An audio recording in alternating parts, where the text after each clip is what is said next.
All right, everybody. This is episode 16. Episode 16 of Say Something Podcast. You're here with Fox, and who are we here with? Paul. Paul, where are you from? I actually. Oh, you speak to somebody? I'm from Maryland. Right now, I live right outside of Washington D.C., but I grew up near Ocean City, Maryland. So Okay. I'm from the country originally. How is it over there? We're the world headquarters of Purdue Chicken. So Okay, lots of chicken farms and corn. All right. Where I grew up, that is. All right. I want to get straight into the first topic for this episode. How do you feel about gun violence?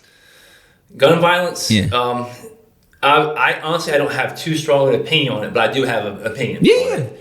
And what it is this: that I don't believe that guns are the problem. I believe that people are the problem. Okay. And people's behavior is the problem. I will say this: that if we were to get rid of guns, that's not going to do anything because we have historical precedent where they've taken guns before. Right. And it's always the people in power that have the guns, or the criminals that have the guns. Right. Or there's another example that I like to use that, let's talk about prison, state prison, for example. Yeah. There's no guns in prison. Would you consider prison a safe place? Do you see my point? It's because you put a lot of people that think they have criminal minds and you put them in an area, of course you're going to have criminal activity. Right. Regardless of guns or not. Does that answer that question? It does. You got me choked up. It's crazy because like in Louisiana, like you can have a gun without a permit. How do you feel about that? Why isn't it not allowed in Maryland or New York?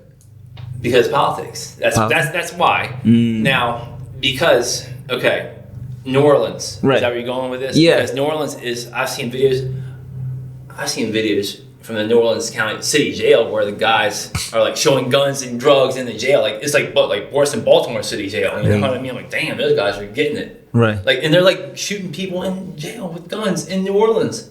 Like those guys are off the chain. I mean, making guns illegal is not going to stop those guys from getting guns. They get guns and drugs in jail. So you're going to pass a law to stop guns from being legal? Like those guys it's going to affect those guys? You see my point again? But why is it like I don't understand? Like why is it allowed there but not in New York? Why can't it be happening in New York? I know you said politics, but like, yeah, because the political will in New York.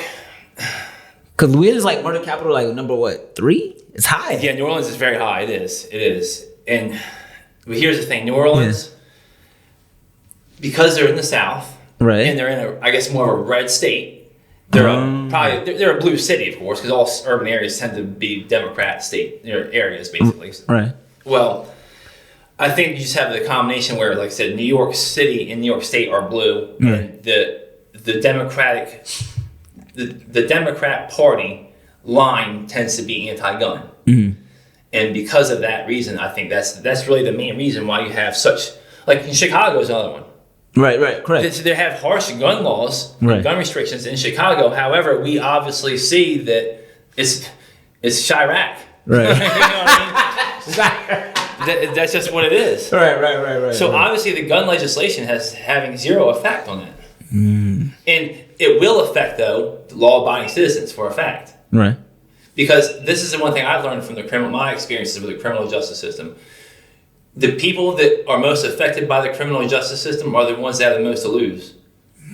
When you have a job and a family and a house, then you want to get a good lawyer and you want to do this and you want to, Whereas, like I said, I experienced with a lot of guys that I know some guys in Maryland that are getting locked up for short periods of time to sell drugs in prison because Suboxone strips go for $50 a piece in prison and they're 10 cents a piece on the street.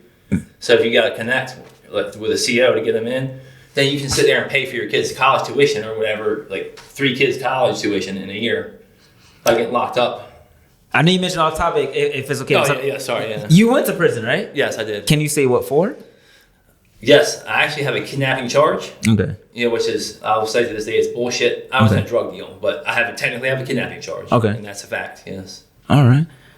In Maryland, so it's a state charge, so I did 6.5 years in the Maryland State Correctional System. All right. What was I gonna say?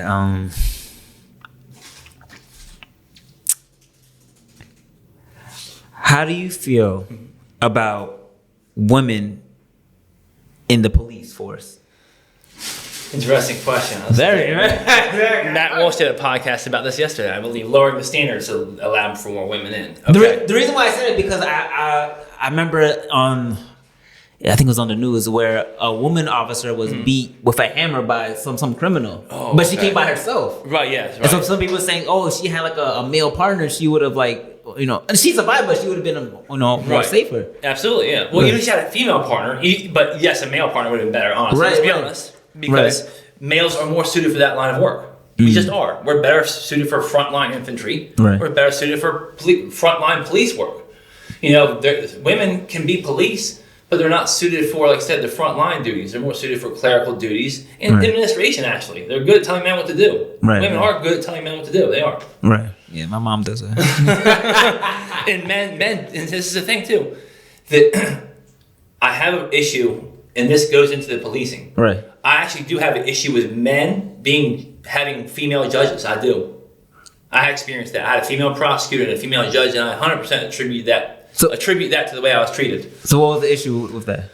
Okay, because my case, Continue. the specifics were I had a female victim, Right. and I believe that played into it a lot. They wanted to make me into something more than I was, Right. to make themselves feel better for a few minutes. So you were like, they really punished a bad guy. They really got a bag off the streets when I really wasn't what they thought. I was a drug addict, yes, so I wasn't anything other than that. so they made you like the example. Kind of, yes. There's a lot to it, and it's a whole rabbit hole which you don't have time for that. Okay. But I would love to discuss some other time. Okay, we got another time. It's not we're gonna get deep with that. Like, damn, I was ready to go. Like, how do you feel about the migrant situation? Oh man, I don't like it. Okay. I don't think most people do. So I feel fine saying this, but I would anyway. But what am I talking about? But this is untenable. This cannot occur. Especially, look at the resource drain that's occurring. Right. New York City, for example. How is it fair that people that play by the rules, especially other immigrants, Right. like a lot of people I know, they went through the hard way, did the immigration, and it took them years. They had to get my friend Vanessa is Brazilian. She's still got to get an immigration attorney and do all this, and she's trying to get her son up here, and it's costing her money and time. Right. And then she sees people coming over the border, and they're getting free money and a place to stay. I mean, it's infuriating to her. Right. And I can fully sympathize because, again, it's my tax dollars too as an American that are going to pay for all this stuff. Right. And this is not being done to help our country. And I understand that everyone wants a nice life. Right. But you can make a nice life in your own country. Japan's done it. Look what China's done in 30 years. Whether I have plenty to say about the CCP too, but I cannot deny the standard of living for China has gone up. And their country is far more influential and powerful in 30 years. It can be done. Right. So to wrap that up with immigrants is I'm fully against it. I think there should be mass deportations. I have a solution because there is going to be a physical issue with that. They're not going to want to go. Right. You can't just sign a law. Sign like these liberals. We'll make a law. The law is just the beginning. You have to enforce the law. So if you was president, what would be your solution? Honestly, I would go to the state prisons Right. and find the baddest MFers in the state prison and say, look, you're going to be terror squads. Right. Because what I would do is give the immigrants that came under Biden since 2020, like the Biden immigrants, the 10 million. Right. Because if you've been here, and you've been trying to integrate into society, because I noticed with a lot of the Biden immigrants, there's a lack of gratitude with those immigrants for whatever reason. Whereas many immigrants are grateful to be here, these immigrants don't seem to be. Right. They seem to be fair entitled. Now, what I would do is this, that I would find young men in state prison and say, listen, we want to get you back into society. This is after our amnesty period. Like I said, let me rephrase that, because I would give the immigrants, say, listen, you have a month to report to a place so we can get you back to your place and where you're from, free of charge, we're going to help you do it, no problem, no harm, no foul. Right. But after that month, if you refuse to leave, we will come hunt you down, basically. for lack of a better term. You know, I don't mean like physically hunt you with a gun and shoot you, but you know what I mean. Come find you like a bounty hunter to extract you forcefully from this country. Right. And what I would do is I would go to the state prisons to find these young men, because when I was in state prison, I noticed a lot of talent in state prison, untapped talent. I know that myself. Yeah. And I was like, man, what a waste of talent. Especially for the military, for God's sakes. Right. I'm looking at some of these men, I'm like, God, these would make great soldiers. Interesting. Very interesting. And it would benefit them too, because young men need purpose. Right. That's the most destructive thing for, like, this is the thing I noticed in prison too. Whereas in Maryland, it's predominantly black, white in Maryland. And then we have our Latino population, mainly El Salvadorian. So the state prison, honestly, breaks down. Black people dominate state prison. If you want anything done in Maryland, you have to go through a black person to get it done, period. That's how dominant they are. And then I'm talking about in the correctional officers, the case management, administration, gangs, doesn't matter what, they run everything. All the phones on the tier, it's like all black gangs, white Latino phone over there in the corner. You know what I mean? So that's how it is in Maryland. And what I noticed though is the men, whether it's black men or white men, we're all fucked up. But in white men, it's all drugs and shit. And we're all fucking strung out. And it's weird because we're like hiding, running from something. But I understand the younger black guys from Baltimore City that are like trying to sell drugs and get money, because that makes sense. They're trying to elevate their status. They're just going about it the wrong way. But why do you think they end up in that predicament anyway? Just a soda? Why not? Because I realized this when I used to shoot dope. I used to cop a lot of heroin in Baltimore City. And the way it's like the hood in Baltimore City, it's crazy. It's a different world.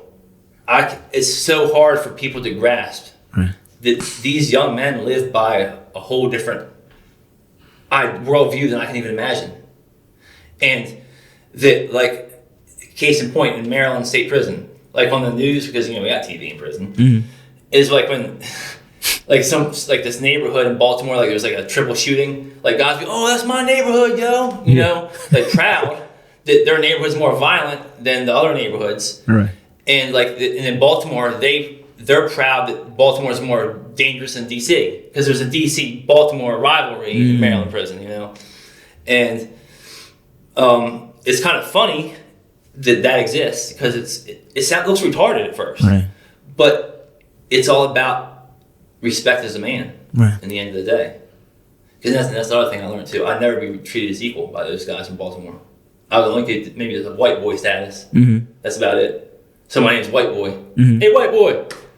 That's good enough for me, because at least I'm not getting robbed and beaten and shit.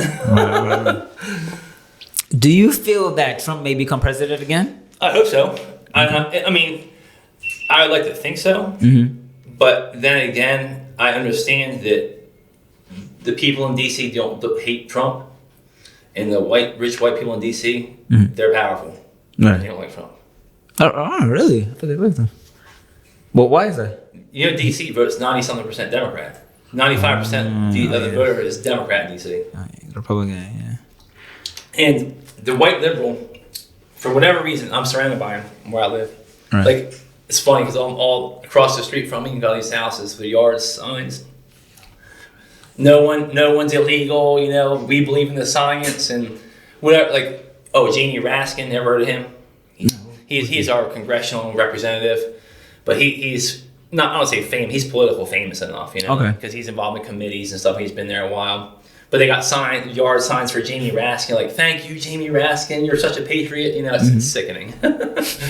But these white liberals, I noticed, they have this psychopathy, it's white guilt is what it is. They have a guilt, it's true. Because I think a lot of them, they just went to college and just followed the rules, for lack of a better term. And they realize that they did have an easy life. But this is what I tell people, and this is what I want to say too about the criminal justice system, and I want to say this right now.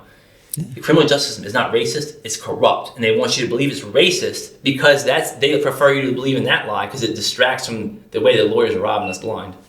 Like a magician. Oh, I can't see what I'm doing. Sleight of hand, right. I know if we cover this. How do you feel about police officers, male police officers? Well, they're a necessity. Okay. And back to the female policing real quick. Okay, good. Is women in authority over men, like I was saying, I don't think women should honestly judge men. Women should judge women in criminal court. And men should judge men. Right. Because women, it's cliche to say women don't know how it feels to be a man, just like we don't know how it feels to be a woman. And it's true. Because, and two, there's another thing I noticed with women. Women apply women's standards to male behavior. Like, yeah, give me an example. Us as men, right? To a, like, this is honestly, it's kind of a prison thing. It's more of an old school thing, right? And because prison's a little more old school, or still exists in that realm a little bit. It's like what it means to be a man, right?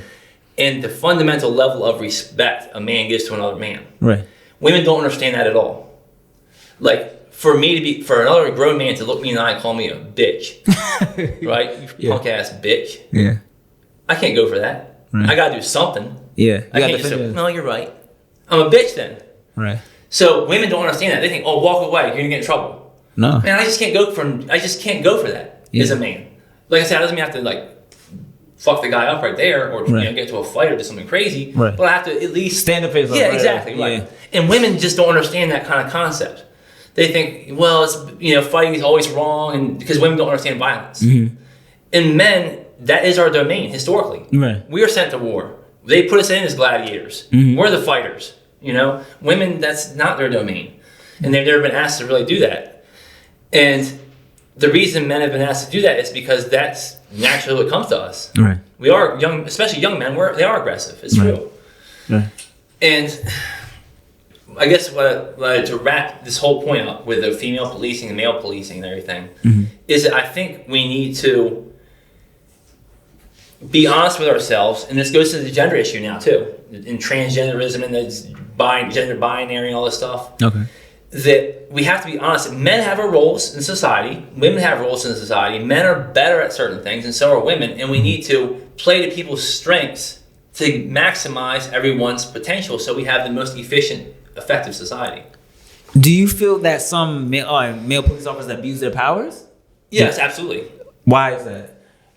I believe it's not because they're men. Right. I think it's just human. And I think that people in general, right. Are you familiar with those studies where they have the people that are prison guards and they're college students?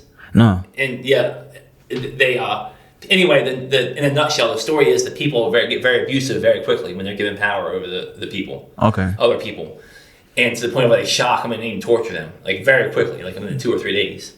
And as the saying goes, absolute power corrupts absolutely. Right. With police, they don't have absolute power, so they're not absolutely corrupt. But I would say, on average, in my experience, from what I've seen, that the police do have most of the cops out in the field operate with a wide degree of latitude, which is good in some cases because they might let you go, but in many cases, it's to make their lives easier. And a lot of the times I feel it's like there's a lot of revenue collection going on, right, and just trying to generate court cases, and stuff like that. And I think the cops it's not so much they abuse their power as much, but they cut corners at the expense of the citizen. Does that make sense? Mm-hmm. But do you think some of the issues is like due to race? So I think here's what I'll say. Right. We're all racist. You want to know why? Why? Because we all care about who? Us. Right. I'm a 43-year-old white male. Right. So naturally, I care more about issues that affect white men. Right. That are my age, that are heterosexual, that are born in America, et cetera, et cetera. And I have to ignore some of the issues sometimes that affect other people because I can only have so much attention to give. It's not necessarily racism, but it ends up looking like that because we are all selfish. It's more of a selfishness than a racism, I think. But they kind of can look the same sometimes. Okay. And I'll say this too, like there is racism a little bit, and it's from individual to individual, right. And I don't think it's a major factor because the system does do a good job. The system's horrible at other things, right. But I think the system is kind of good now in making sure racism isn't a huge factor in things, if that makes sense. Like, they go out of their ways to do that. Right. But like I said, the problem is the system is so fucked up, though, and corrupt. Let me see, what else? Do you have any? And I saw about the criminal justice system, because, like, this is what I talked about a lot of guys Right. With this in prison, about the nature of the criminal justice system, how it's corrupt versus the racism part. Because so many, like I said, so many black guys I spoke with in prison about this. Right. And like, Paul, man, this system is racist. You're lucky, blah, blah, blah. And I showed him my case. I said, look what they did to me. White people did this to me. My victim was a black girl. So I had a black victim, and I say victim because there was not a hair on this person's head was harmed. Right. She wasn't touched. It wasn't even her. Right. It was other people around her. You know what I mean? This was a drug deal. She was supposed to go cop some dope for me. And this was down in Salisbury where I grew up. I was 31 at the time, and I broke up with my girlfriend, and I was living in Baltimore. And I was staying at my mom's house again. Because I had no place to go. I was a fucking loser. I ain't gonna lie. But like I said, I was high on Xanax, and I was just trying to cop some heroin, basically. Or it was some pills, actually. And down there, you can't just go cop like Baltimore City. You just pull up to the block and go cop dope when it's dope. You don't care who you are, as long as you ain't a cop. Right. You got money. Money's green, and you're good to go.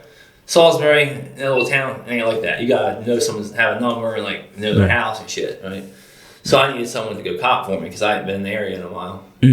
And I knew these people well enough, and the family.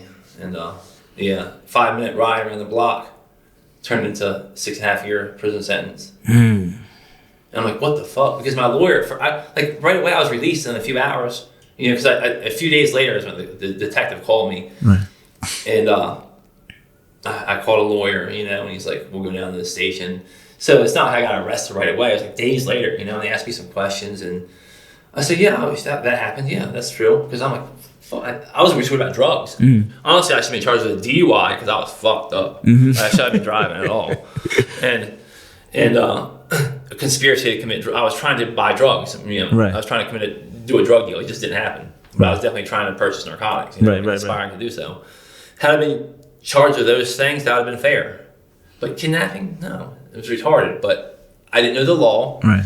I was still on drugs when I went to trial, and I was scared when the prosecution promised me I could go home if I took the plea, right, as opposed to having to go to jail. Because usually when you take the guilty plea, you go to jail and then until sentencing, right, then you get sentenced, and they just credit that month or two that you sit in jail as good as time to your sentence already. Okay. I'm like, fuck no, because I'm gonna be sick. I'm gonna be benzo sick and dope sick. And I'm not trying to do that because plus I have a shit ton of drugs at home. So I'm trying to get high, So I'm thinking, look, you'll let me go home today if I take this plea. Right. And they're like, yeah.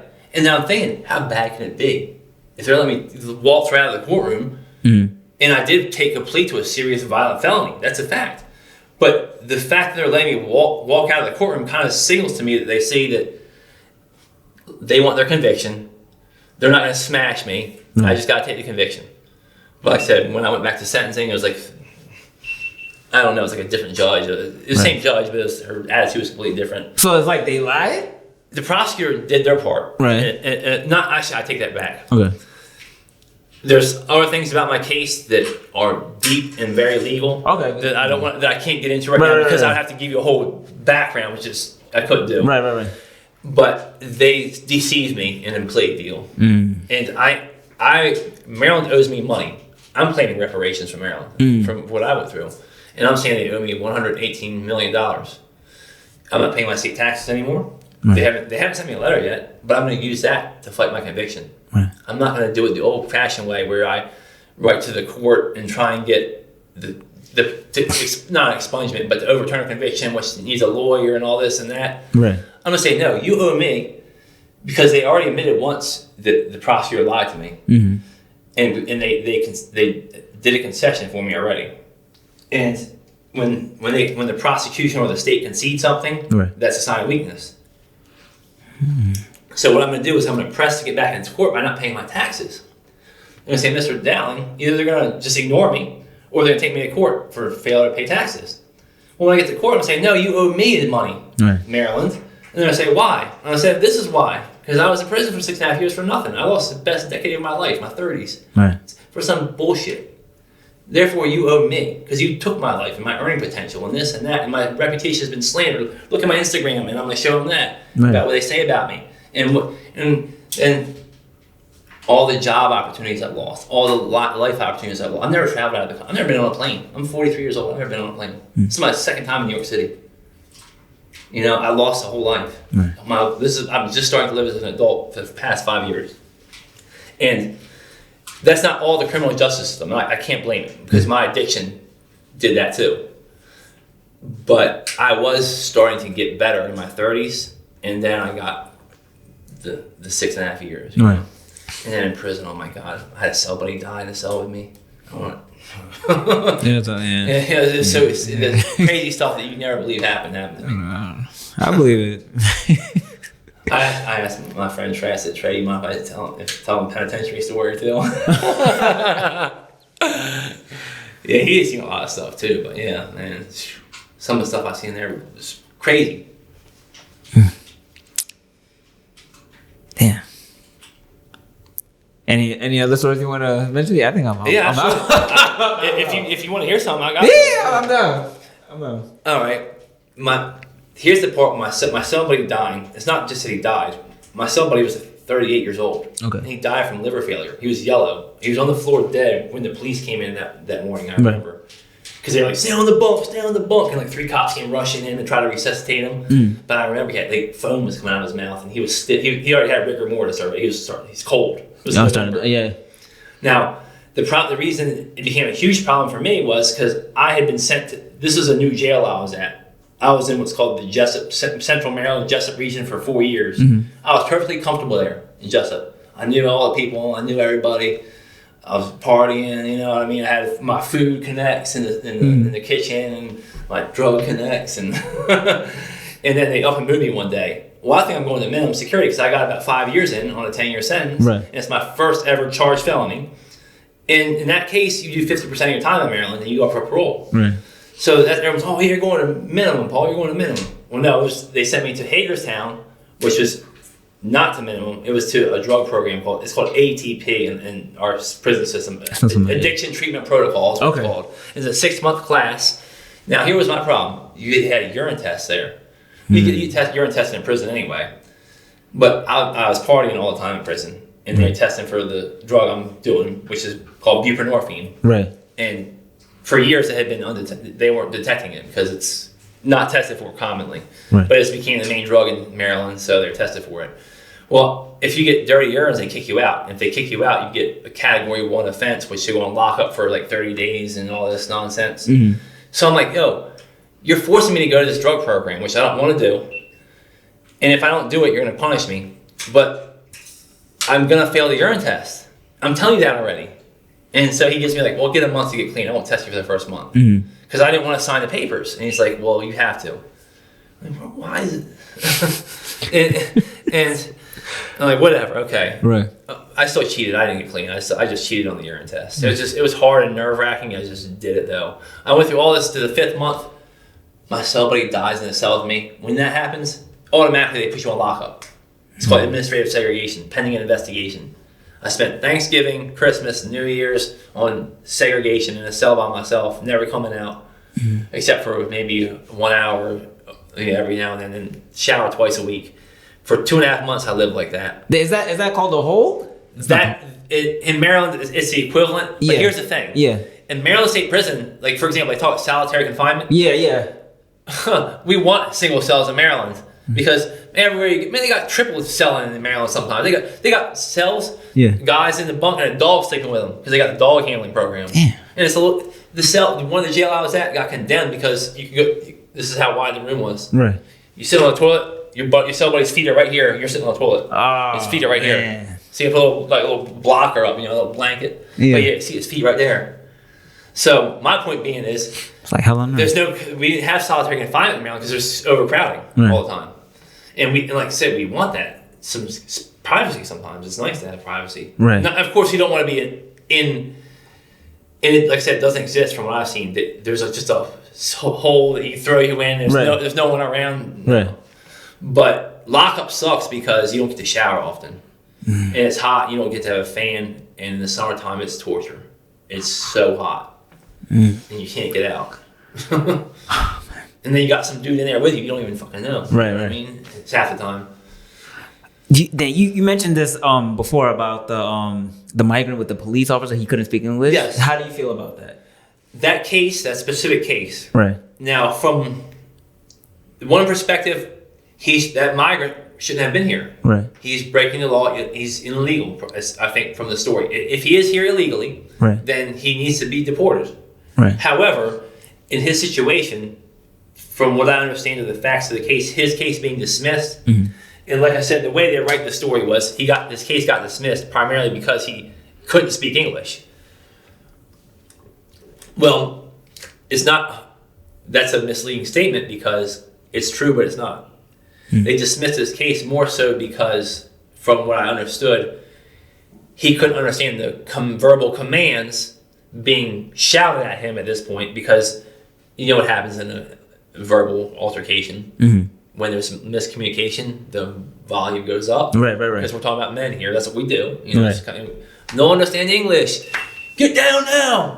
No one understand English. Get down now. You know, that's how it Right. goes. I can't understand how the cops sometimes do this. You yell the same thing, and now I understand they're in charge, Right. and it's your job to respect their authority to an extent.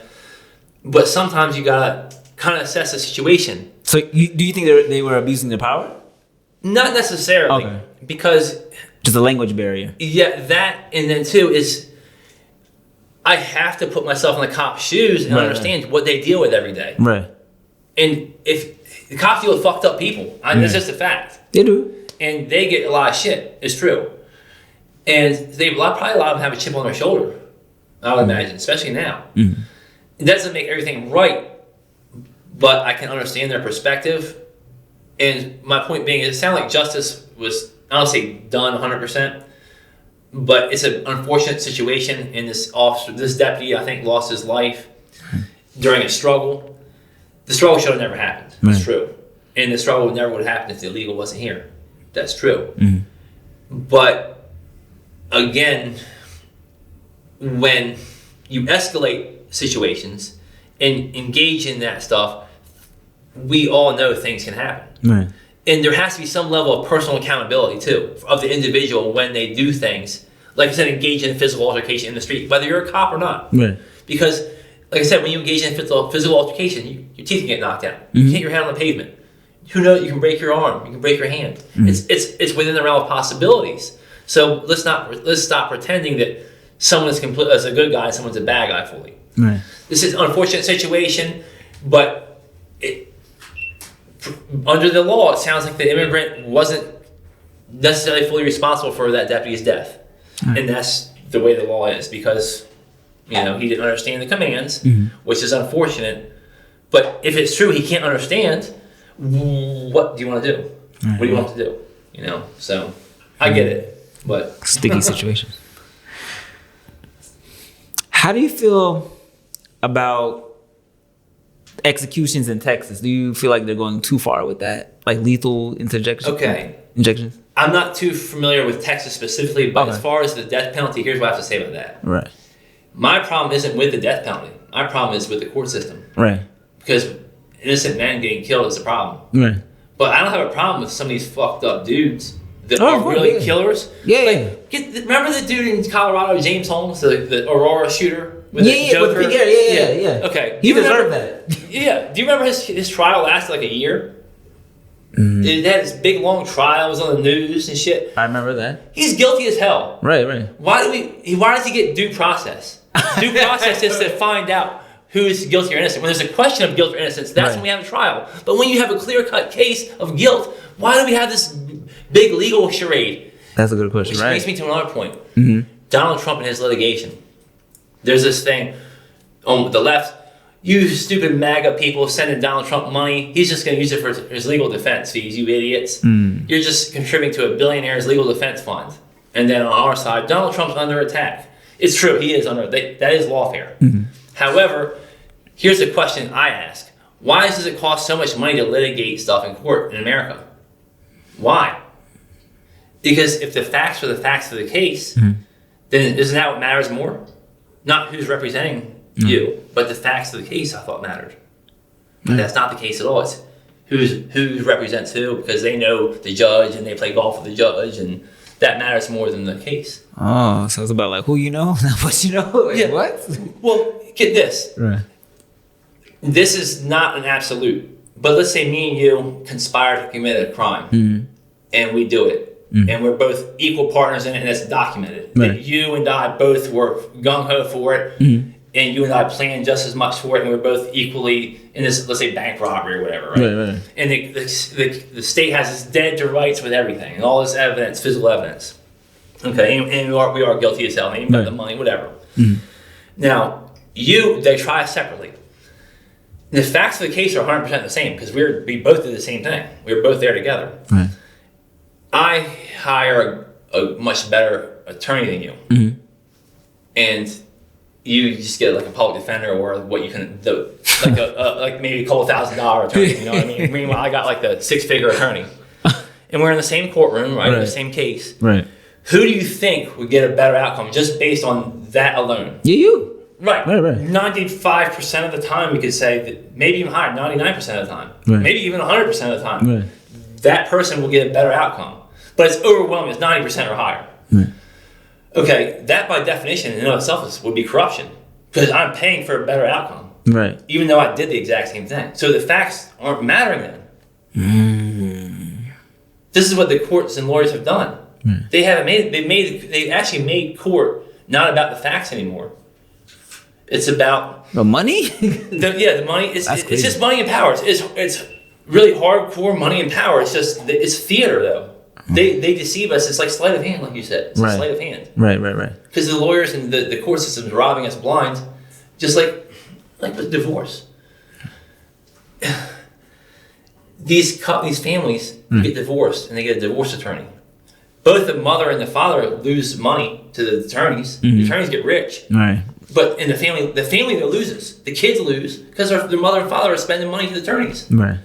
And do you see what I mean? It's like the lawyers provide nothing. They just take money from the population because some bureaucrat says you did something wrong, or in some cases, like I said, there's lots of criminal activity. So I'm not gonna lie, but in many cases, there's like you look with businesses, with regulations, with the health department, or this or that, and these people got to fight for their lives in the businesses because of some bureaucrat doesn't like them, or some rule that's not really that big a deal. You know what I mean? And this court system, these lawyers, it's like they have no incentive to bring a resolution. Right. Because resolution means there's no more money going into the system. And my point being too is like, why do we respect legal professions so much that they can command $300, $400 an hour? Why? I think we need to really examine that. Question for another day. Might wrap up the question soon. I don't want to keep you too long.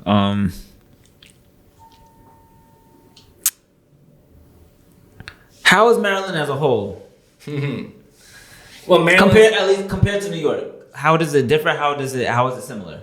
okay. Maryland is kind of I don't say a weird state. I don't know, that's just not a very good description. Okay. But like I said, it depends on where you're at in Maryland. That's the thing about Maryland. Right. It's actually a very diverse state. Have you been all over Maryland? Yes, I have. Okay. For example, Western Maryland is West Virginia, more like mountainous. Right. They have ski resorts out there even. Mm-hmm. Where I'm from, it's the beach. It's flat land. There's not a hill in sight. Nothing but cornfields and chickens and trees and swamp. Right. We're so low. It's like sometimes when it rains, it's just the water just sits there because so we're at sea level. And then but around DC, it's like a whole different world because the money and the power. Like people living in the Montgomery County, like where I live, right outside DC. Mm-hmm. It's a very, very, very wealthy county. The teachers there, like the starting salary for like a teacher is like $90,000 a year. Down where I'm from, the starting salary is like $30,000 because the cost of living is so much different too. Right.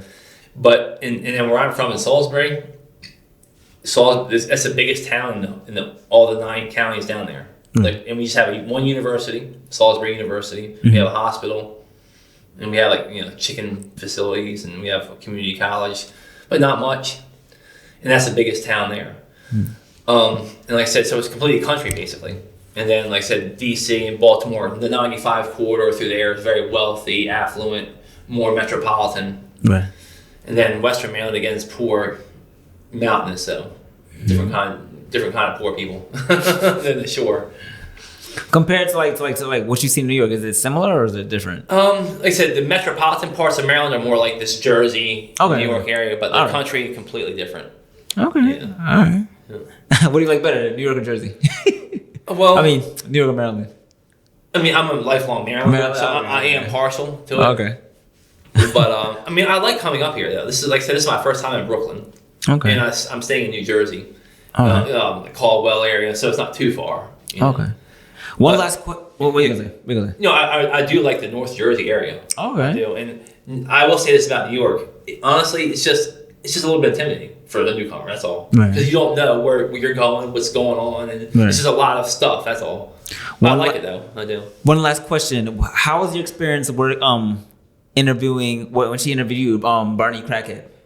Oh, well, this is now, I have to give you a little insider information. Okay. Because the very first time Barney interviewed me, I don't know if you saw that one, it was about January 6th, more so, and I was Right. outside the Capitol. Right. It was summertime. But the other subsequent interviews, I've talked to Barney, so I know who she is now a little bit. Does that make sense? Who is she? Yeah. I mean, well, I know her as a person a little bit, Okay. so I see her differently than the people would see her, that are just seeing her online. Does that make sense? Does she act the same way? Barney's crazy, yeah. Okay. But she's smarter than she looks. Right. Because she acts like a fool a lot Right. on camera. Right. But she's not that stupid. Right. Because she knows what she's doing to it. She understands we're in an attention-based economy. Right. And she has, like, I've noticed too, she seems to have a loyal following of people. Yeah. From her comments, yeah. Okay. So, I like her. Even though her politics are completely opposite of mine, Right. I understand what she's trying to do. Right. And I'm kind of trying to do the same thing. Okay. And I believe that Barney believes in making things better for society as well. Like, she's not a bad person that wants to see harm come to people. Right. She's not malicious at all. But she just has a different worldview than I do. And thinks certain things need to be done to achieve a better world. And I don't think that needs to be done. I think it needs to be done another route. But I think she wants to, make things better. That's my point. All right. I'm gonna wrap up this episode 16. Paul, where can we find you? On Instagram, it's out to get me one. That's OUTTA. No, I'm putting right there. Gonna pop up. GETME1, the number one, yeah. Out to get me one. It's a Guns N' Roses song. Okay. And then because of my trials and tribulations with the criminal justice system, Right.